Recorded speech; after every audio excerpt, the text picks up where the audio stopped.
Na Prever FM, você começa o dia bem informado. Entrevista. Agora 7h41, voltamos com o primeiro jornal e vamos conversar agora com o doutor Guilherme Rocha, advogado de direito eleitoral aqui no nosso primeiro jornal. Doutor Guilherme, bom dia, obrigado por atender a nossa reportagem.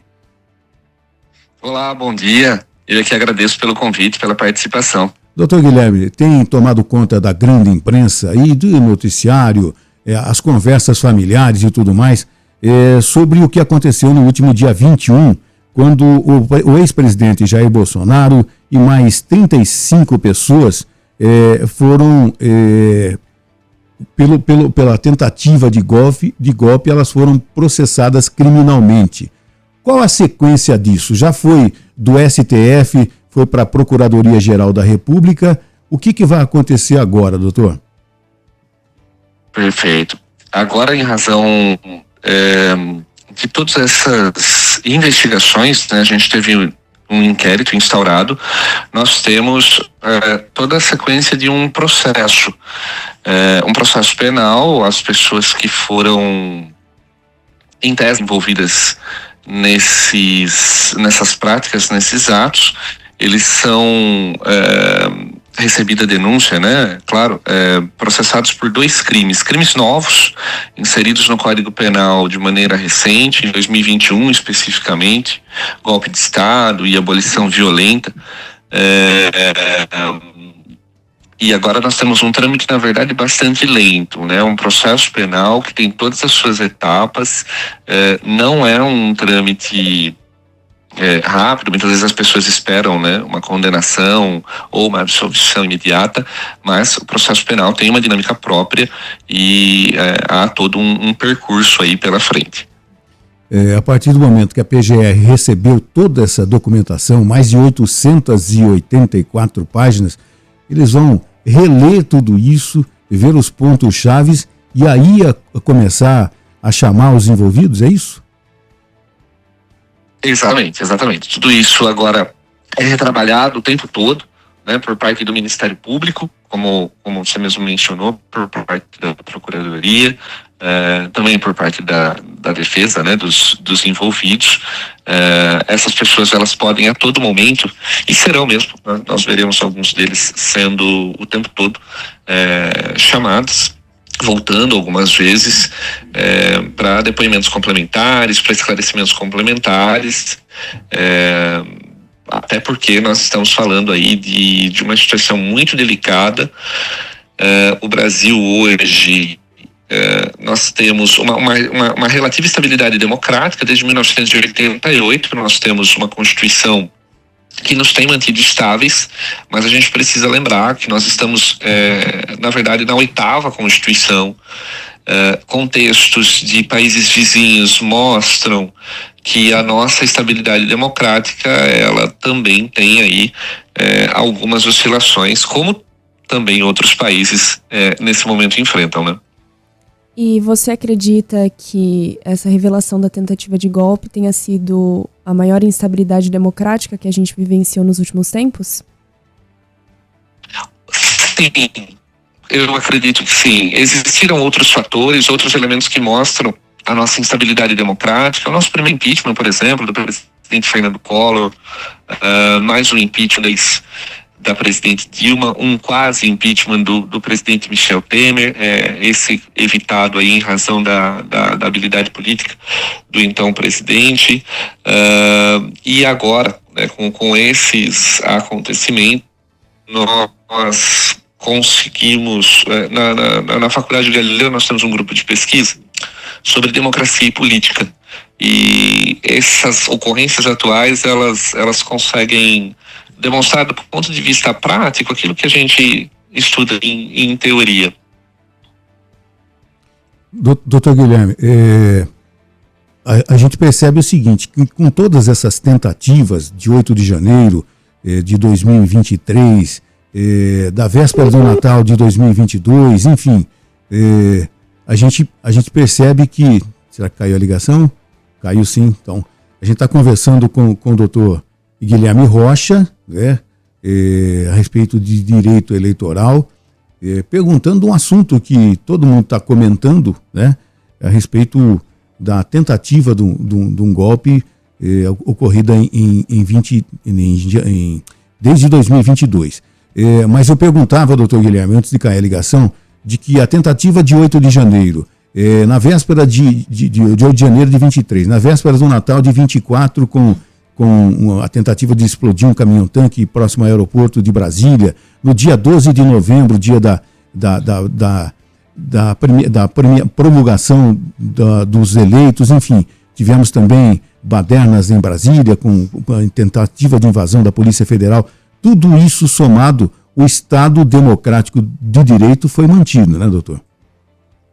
Foi mantido, o que mostra que nós temos instituições funcionando. Isso é muito importante, a gente fica muito feliz em ver, claro que não fica muito feliz em ver ocorrências, supostas tentativas, né, de ataque, mas também a gente fica satisfeito em ver como hoje as nossas instituições têm mantido a nossa democracia, a nossa Constituição de 1988. Acabou de acontecer na Coreia do Sul, né, um movimento ali, uma situação que deixa o país numa crise política muito séria. Isso nos assusta, né? Afinal, a gente também tem aí a Coreia do Sul como uma democracia relativamente estável nas últimas décadas, e em qualquer caso a gente torce para que essas democracias, especialmente a nossa, se mantenha assim, se mantenha como tal.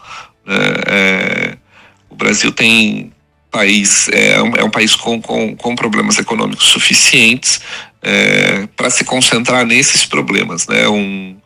Uma instabilidade política só nos atrapalha, como a gente bem consegue perceber.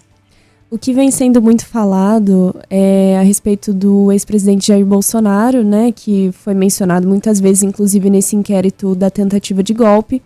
E qual a sua avaliação sobre a possibilidade de prisão do Jair Bolsonaro? É uma possibilidade real, sem dúvida.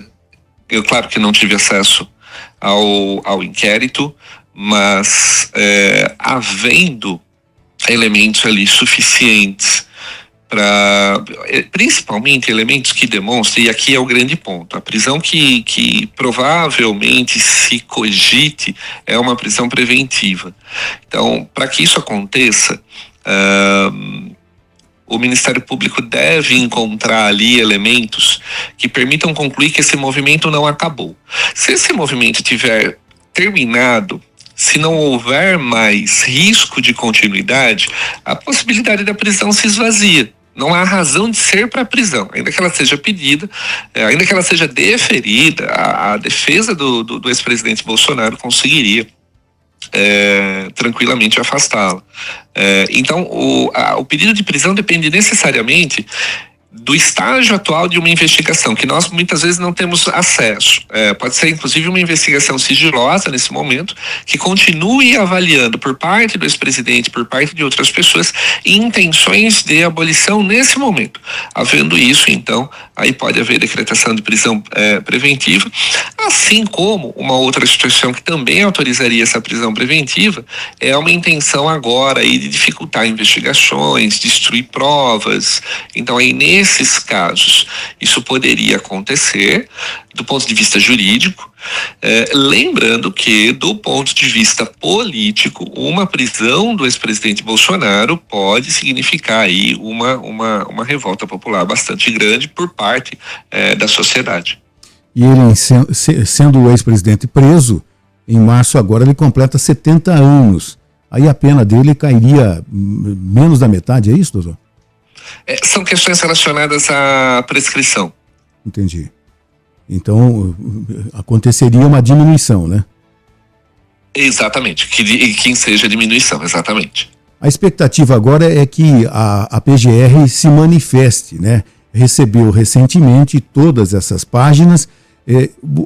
Você acredita que vai haver essa manifestação do presidente da PGR antes da volta do recesso jurídico, que brevemente vai acontecer, vai parar tudo no país? Essa é a expectativa, né? E inclusive uma expectativa bastante alta. O Ministério Público é uma instituição que tem prezado muito e que demonstra pra gente que atua, que é advogado. Isso é demonstrado pra gente com muita clareza, a imparcialidade do Ministério Público, né? Então, esse parecer, com certeza todo mundo está bastante ansioso para ouvir, e eu creio que sim, pela repercussão do caso, é perfeitamente possível que isso aconteça agora ainda, né? Antes do final do mês de dezembro, antes de 20 de dezembro, quando então tudo entra em recesso. E depois da revelação da tentativa de golpe, existe alguma mudança na situação das pessoas que participaram dos protestos do 8 de janeiro?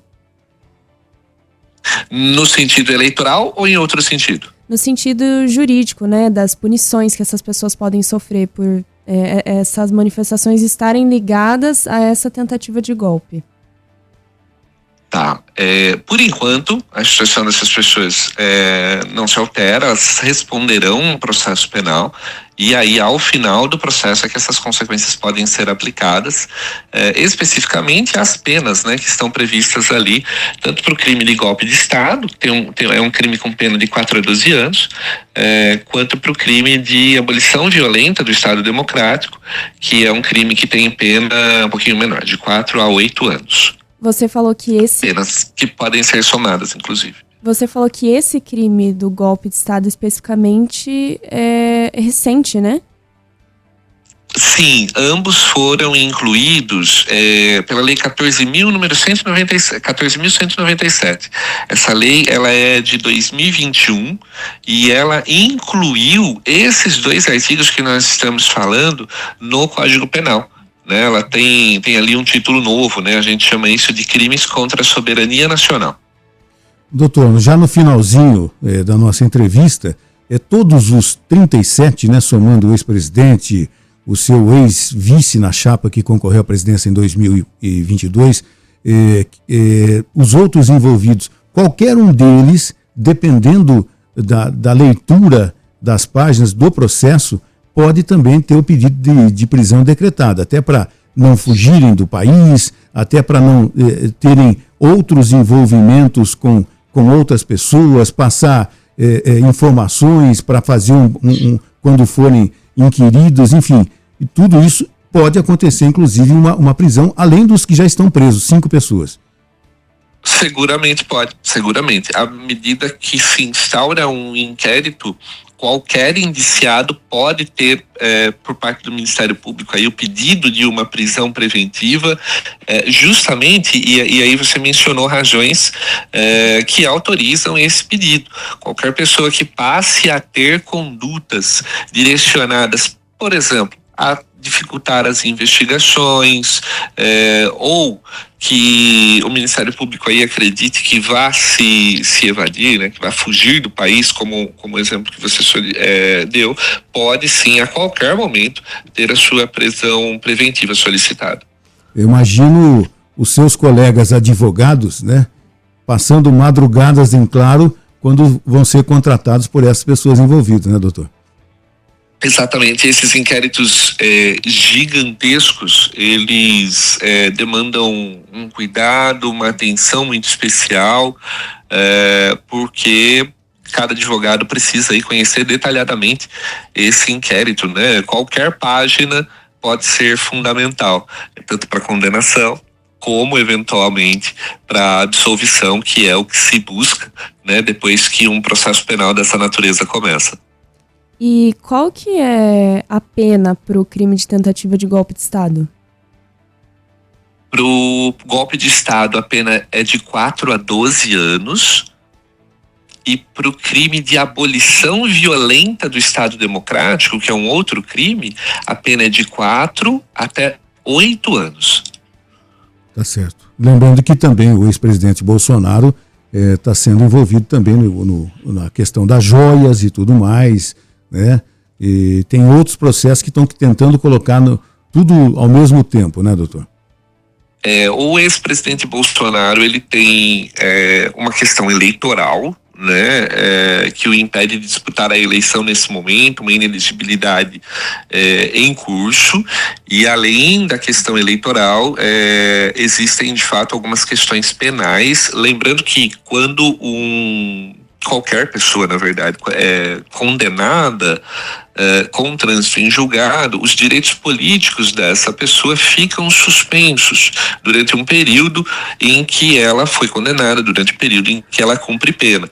Então aí é uma situação bastante delicada, que demanda uma atuação jurídica bastante empenhada dos advogados do ex-presidente para tentar viabilizar uma candidatura na próxima eleição nacional. Não é tarefa fácil. Doutor Guilherme, muito obrigado por ter aceitado o nosso convite. Vai ser convidado outras vezes. Um bom dia ao senhor. Eu que agradeço. Um bom dia a vocês. Obrigado pelo convite. Um bom dia a todos os ouvintes.